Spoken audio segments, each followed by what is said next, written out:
केंद्रीय मंत्री अनुप्रिया पटेल इस वक्त हमारे साथ मौजूद हैं। बहुत बहुत स्वागत है मैम आपका रिपब्लिक भारत पर।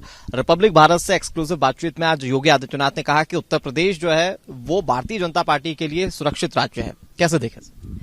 नहीं, उत्तर प्रदेश यहाँ की जनता के लिए सुरक्षित राज्य है। योगी जी ने सुरक्षित बनाया है, लॉ एंड ऑर्डर को इम्प्रूव किया है, मैं तो ये कहूंगी। लेकिन समाजवादी पार्टी पर एट द सेम टाइम उन्होंने निशाना साधते हुए ये कहा कि वो लोग जनता के दुख और दर्द को क्या समझेंगे जो 12 बजे सोकर उठते हैं। यानी कि उन्होंने अखिलेश यादव पर सीधे तौर पर हमला बोला।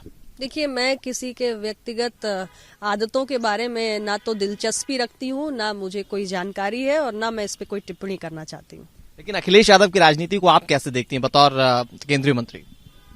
नहीं, उनकी अपनी एक पार्टी है, कई बार उत्तर प्रदेश में उन्होंने सरकारें बनाई हैं और मुझे लगता है कि आम जनमानस के बीच में उनकी पार्टी भी है और उनको बताना चाहिए कि उत्तर प्रदेश की जनता के लिए क्या विजन है उनका।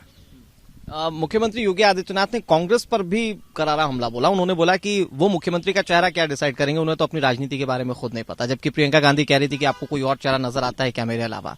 कैसे देखते हैं आप इन्हें? देखिए, कांग्रेस पार्टी के संगठन की स्थिति कमजोर है, ये हम सभी जानते हैं, इसमें कोई दो मत नहीं है। लेकिन ठीक है, अगर कांग्रेस पार्टी की टॉप लीडरशिप आके अपनी पार्टी को बिल्ड कर रही है तो उनका दायित्व भी बनता है, कार्यकर्ताओं को मोटिवेट करने की जिम्मेदारी भी है, करना भी चाहिए, इसमें कोई बुराई नहीं है। तो आपको लगता है वाकई में जो प्रियंका गांधी का चेहरा है वो बूस्टअप करेगा कार्यकर्ताओं को कांग्रेस पार्टी के लिए, जब पार्टी आज किस मुहाने पर खड़ी है सब जानते हैं? अब गांधी परिवार पार्टी का सर्वे सर्वा है और वो स्वयं आके पार्टी को बिल्डअप करने की कोशिश कर रहे हैं, तो निश्चित रूप से उस परिवार के कार्यकर्ताओं का जुड़ाव है और मुझे लगता है अभी बहुत काम करना बाकी है, करते रहना चाहिए। अच्छा, मायावती ने कल एक ट्वीट किया, अभी तो बहुत ज्यादा एक्टिव नजर नहीं आ रही थी। कल उन्होंने ट्वीट किया कि जो मठ है वो बंगले से बेहतर है। जबकि योगी आदित्यनाथ ने कहा है कि हम लोगों ने बंगले अपने लिए नहीं बनवाए, हमने मठ बनवाए हैं। उस सियासत को आप किस तरह से देखती हैं? क्योंकि मायावती तो अभी तक कहीं थी नहीं, लेकिन अचानक एक ट्वीट के जरिए योगी आदित्यनाथ पर निशाना साधना।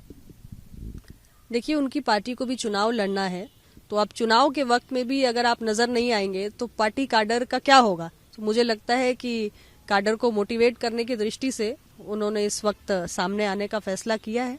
सिर्फ मौजूदगी दर्ज करवा रही हैं चुनाव में? अब चुनाव के वक्त अगर आप आएंगे तो उपस्थिति दर्ज कराने से ज्यादा इसे क्या कहा जा सकता है? आज संबित पात्रा ने लखनऊ में एक प्रेस कॉन्फ्रेंस की और उन्होंने अखिलेश यादव पर, समाजवादी पार्टी पर बहुत बड़े आरोप लगाए। पाकिस्तान को लेकर उन्होंने कहा कि बड़ा दुश्मन पाकिस्तान नहीं है, चाइना है। साथ ही साथ उन्होंने ये भी बताया कि अगर जिस तरीके से दागी उम्मीदवारों को टिकट दे रहे हैं अखिलेश यादव, याकूब मेनन अगर आज होता तो उन्हें भी टिकट दे दिया जाता। उसे कैसे देख रही हैं आप? मैं सिर्फ इतना ही कहूंगी कि चाहे चीन हो चाहे पाकिस्तान हो, दोनों का ही एक इतिहास अच्छा तो नहीं रहा भारत के प्रति, लेकिन हमारी भारत की सरकार और भारत की सेनाएं सक्षम हैं उनको समय पर मुंहतोड़ जवाब देने के लिए।